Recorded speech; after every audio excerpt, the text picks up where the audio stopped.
slow up, no I don't take shit. I got no love for the fakeness. If you wanna play tough and wanna hate this, I'll always show up. I don't ever slow up, no I don't take shit. Ekspresi manyun lihat Marc Marquez di tes pramusim MotoGP 2024 viral. Dani Pedrosa beri penjelasan. Dani Pedrosa memberikan penjelasan setelah ekspresinya melihat Marc Marquez di tes pramusim MotoGP 2024 viral. Menjalani musim pertamanya bersama Gresini Racing, Marc Marquez langsung mencuri perhatian dalam agenda tes pramusim MotoGP 2024. Baby Alien melaju di atas motor Ducati Desmosedici GP23 dengan masih mengalami pasang surut dalam menemukan pace terbaiknya. Marquez menutup 3 hari sesi uji coba di sirkuit Sepang, Malaysia ini dengan berada di urutan ke-6 melalui raihan 1 menit 57,270 detik. Siapa sangka peraih 8 gelar juara dunia mampu menghadirkan momen viral dengan melibatkan mantan rekan setimnya, Dani Pedrosa. Pria yang kini bekerja sebagai test rider Red Bull KTM itu terlihat manyun menyaksikan aksi Marquez melibas tikungan 4. Setelah menjadi bahan perbincangan, Dani Pedrosa memberikan penjelasan saat memberikan ekspresi tersebut. Little Spaniard menegaskan bahwa di balik ekspresi itu dirinya tidak memiliki maksud lainnya. Pedrosa hanya terkesima dengan aksi dan cara Marquez saat melibas tikungan dengan kuda besi barunya dari Ducati. Dalam komentar, "Saya melihat bahwa orang-orang mengira itu adalah sesuatu yang lain," kata Pedrosa. "Pada dasarnya, saya berada di tikungan itu untuk melihat aksi semua orang. Saat itu masih awal, mereka baru saja keluar dari sesi latihan. Dan kru Marc Marquez ada di sana untuk merekam, dan tepat di tikungan keempat, imbuhnya, dilansir dari Motosan. Rider berkebangsaan Spanyol itu merasa Marquez tak sengaja mengaktifkan rear hey device saat melaju di tikungan tersebut. Kemudian terjadi pengereman yang keras dan, keluar dari tikungan ini, ucap Pedrosa. Setelah itu, ada 2 tikungan yang cukup cepat, dari kiri ke kanan, dengan kecepatan tinggi. Saat keluar dari tikungan 4 saya melihat motornya lebih rendah dilihat dari belakang, yang mengaktifkan perangkat rear high device. Itu berfungsi agar motor tidak terangkat. Saya hanya melihat dan saya melihat bahwa motornya tampak rendah pada saat itu. Saya tidak tahu apakah itu karena dia gagal, karena dia ingat untuk melepasnya atau dia tidak sengaja mengaktifkannya. Tapi pada dasarnya saya melihat dia keluar, motornya turun dan saya berkata, dia masih punya 2 tikungan lagi, imbuhnya." And wanna hate this, I'll always show up. I don't ever slow up, no I don't take shit. Marquez tidak menyukai aero MotoGP yang tampak, seperti F1. Marc Marquez menginginkan lebih sedikit aerodinamika di MotoGP, saat pabrikan berlomba-lomba menemukan inovasi baru. Meski bergabung dengan Ducati, pabrikan yang dianggap sebagai pionir aerodinamika di MotoGP, Marc Marquez justru menginginkan lebih sedikit aero di kelas Premier Grand Prix. Itu adalah pandangan yang sama dari Marquez sejak beberapa musim terakhir. Namun, dia juga mengakui perlunya adaptasi karena regulasi memungkinkan tim terus mengembangkan aero. "Saat saya melihat foto dari Sakedon dan beberapa aero, terlihat Formula 1, kata Marquez. Bagi saya benci hal itu dan aturan mengizinkan mereka pergi ke sana. Tapi ketika saya melihatnya setiap kali kita melihat lebih banyak aerodinamis, saya tidak menyukainya. Tapi Anda perlu beradaptasi." Marquez, yang bersiap untuk penampilan keduanya di atas Desmosedici pada tes Sepang besok, tidak sabar untuk melihat bagaimana performanya di trek yang secara historis menyulitkannya. "Saya tak sabar untuk mencoba motornya di sirkuit di mana saya sering kesulitan di masa lalu," tambah Marquez. "Valencia adalah sirkuit yang saya sukai dan gaya berkendaranya bagus. Tapi saya lebih penasaran untuk mencoba motornya di sini dan Qatar karena ini adalah 2 sirkuit di mana saya mengalami banyak kesulitan. Ini adalah pramusim yang berbeda karena di tim pabrikan biasanya Anda memiliki banyak hal untuk diuji, namun sekarang justru sebaliknya. Saya perlu melatih diri saya sendiri, mencoba menyesuaikan diri dengan motor dan mencoba memahami bagaimana Pecco, Martin, dan orang-orang ini mengendarai Ducati untuk belajar dari mereka." Meski tes Sepang 3 hari adalah kali pertama Marquez mengendarai GP23 tahun ini, juara dunia 8 kali itu sudah lebih dulu turun ke trek pekan lalu. Dalam sebuah tes privat yang digelar Ducati di Portimao, Marquez mengendarai Panigale V4R yang sudah dikelir Gresini, dengan pembalap MotoGP Ducati lainnya. Berbicara tentang metode latihannya untuk tahun ini, Marquez mengatakan, itu adalah pelatihan yang berbeda.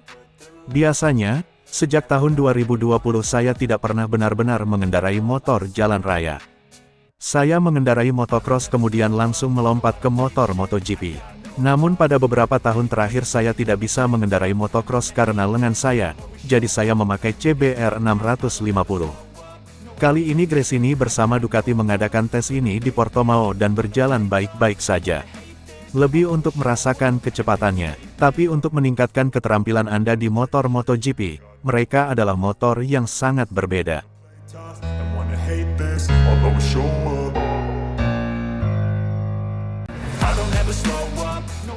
Ditinggal Marc Marquez, motor MotoGP Honda jadi gampang dikendarai. Ditinggal Marc Marquez yang bergabung ke tim satelit Ducati, motor MotoGP Honda sekarang malah jadi gampang dikendarai.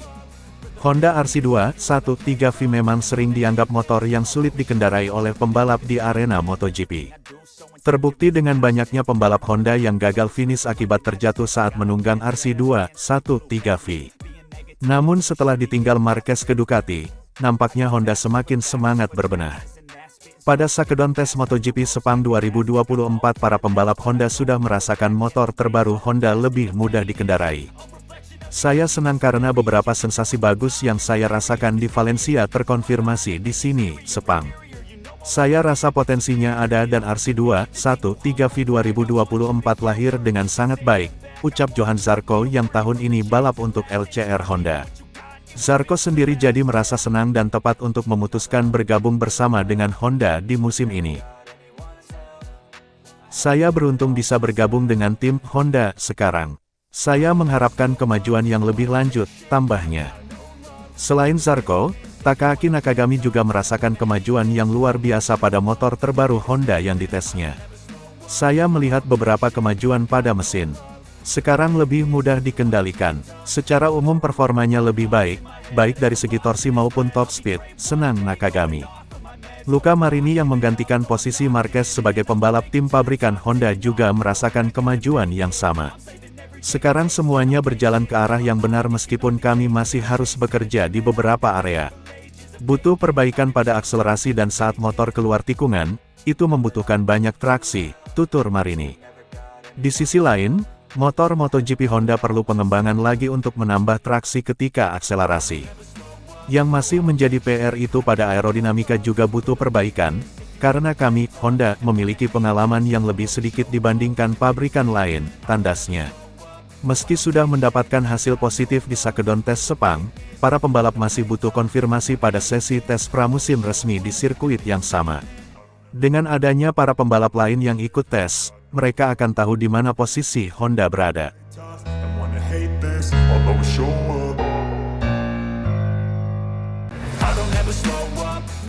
Tes MotoGP Sepang, hasil akhir hari pertama. Setelah 3 hari Sakedon, yang diikuti pembalap Honda dan Yamaha, rookie Pedro Acosta, plus pembalap pemuji, tes MotoGP Sepang 3 hari resmi digelar hari ini.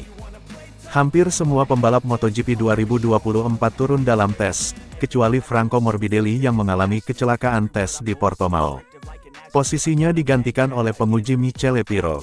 Selain itu, turut serta juga pembalap tes pabrikan, di mana lap time 1 menit 58,159 detik milik Acosta menjadi patokan.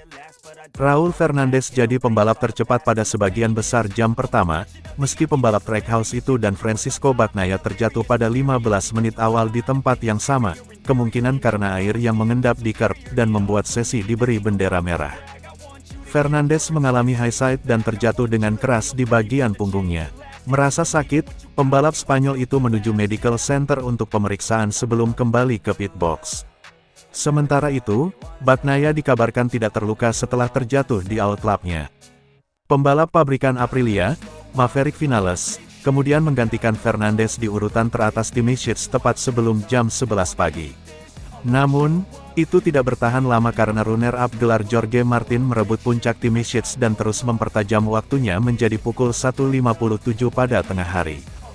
Marc Marquez mengalami masalah teknis di tikungan 4. Ia kembali menyelesaikan lap pertamanya sekitar pukul 11.30 namun mengalami masalah teknis kedua, di tikungan 1, pada pukul 13.45. Marquez kemudian naik dari posisi 21 ke 16 saat menguntit Fabio Quartararo, 9, tetapi hari pembukaan yang sulit berlanjut ketika ia tercatat terjatuh di tikungan 15, yang pertama di atas Desmosedici. Setelah pagi yang terganggu masalah teknis, tanda pagar 93 mengejar waktu putaran di setengah jam terakhir dan melompat ke posisi ke-9.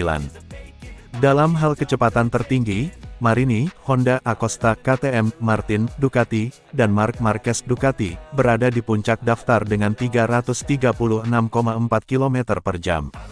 Marini kemudian mengakui bahwa dia memanfaatkan slipstream tetapi, sayangnya menurut saya yang lain tidak. Yamaha baru Quartararo hanya sedikit lebih lambat pada 335,4 km per jam, disamai oleh KTM Brad Binder dan Jack Miller.